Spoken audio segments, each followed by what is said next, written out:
ఎప్పుడైనా సరే వైపరీత్యాలు వచ్చినప్పుడే నీ శక్తి, నీ సత్తా ఏంటో తెలుస్తది. నరేంద్ర మోడీ ముఖ్యమంత్రి అయిన గుజరాత్ ముఖ్యమంత్రి అయిన సందర్భంలో అంతకుముందు కేశుభాయ్ పటేలు తర్వాత ఇంకొక ముఖ్యమంత్రి అక్కడ ఇద్దరు బీజేపీ నాయకులు కొట్లాడుకున్నారు ముఖ్యమంత్రి పదవి కోసం. దాంతో అధిష్టానం విరక్తి చెంది ఆ రోజున ఆఫీస్‌కి ఇన్‌చార్జిగా ఉన్నటువంటి నరేంద్ర మోడీని ముఖ్యమంత్రిని చేశారు. నరేంద్ర మోడీ ముఖ్యమంత్రి అయిన వెంటనే జరిగినటువంటిది అనుకోకుండా భూకంపం. గుజరాత్‌లో భూకంపం.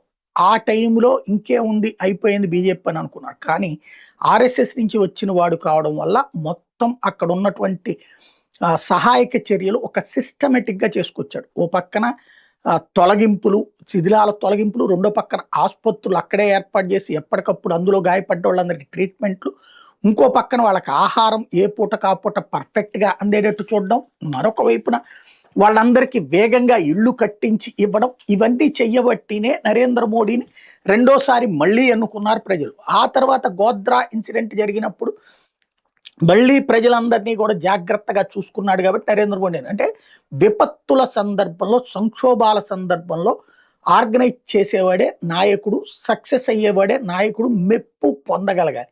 ఇప్పుడు నేపాల్ ప్రధానమంత్రి బాలేన్ షా జంజీ ఉద్యమాలని అడ్డం పెట్టుకుని అధికారంలోకి వచ్చాడు. కానీ ఇప్పుడు అసలు సమస్య ఏర్పడుతోంది. అవలాంచి అతని తప్పు కాదు, కానీ ఇప్పుడు దాని తర్వాత అతనికి ఇప్పుడు పరీక్ష. వాళ్ళందరికీ సహాయక చర్యలు ఇప్పుడు వందలాది మంది చనిపోవడం ఒక ఎత్తు, వేలాది మంది గల్లంతవడం మరొక ఎత్తు, లక్షలాది ఇళ్ళు కొట్టుకుపోవడం మరొక సమస్య.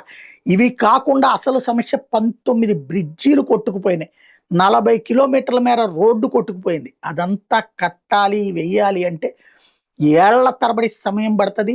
ఆర్థికంగా ప్లాన్డ్గా ఉండాలి, టెంపరరీ ఏర్పాట్లు చేయగలగాలి బ్రిడ్జీలు ఉన్న చోట, లేకపోతే ప్రజలు అల్లాడతారు. ఇది కాకుండా 200 ట్రక్కులు కొట్టుకుపోయినాయి, అవి మళ్ళీ తీసుకురావచ్చు, వాళ్ళకి ఏదో డబ్బులు కాంపెన్సేట్ చేయొచ్చు ఇన్సూరెన్స్. కానీ 13 హైడ్రో ఎలక్ట్రిక్ ప్రాజెక్ట్స్ పోయినాయి, అంటే కరెంటు ఆ ప్రాంతంలో లేకుండా పోయినాయి.